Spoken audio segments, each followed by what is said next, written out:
моңарчы кайда булдың соң дип, бик күп сораулы караш ташлыйлар. Кайда булыйм сезнең янда дуслар, сезсез хыяллар шуңа ашмыйлар. Мин һәр вакыт янәшәдә булдым, моң җырларым күккә үрләде. Менә хәзердә якыннарым өчен түгеләләр күңел түрләре.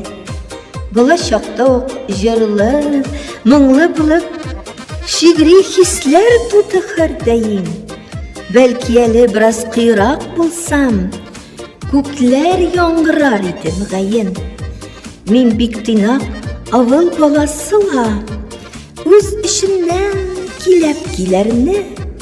Менә шулай гомер күрә идем, моңа күмеп торган иләрне. Син моңарчы кайда булдың соң дип, сез сорыйсыз тик бер җавабым. Табигатьтән килгән сәләтемә мин һәр вакыт тугры каламын. Автор Гөлнур Галимова.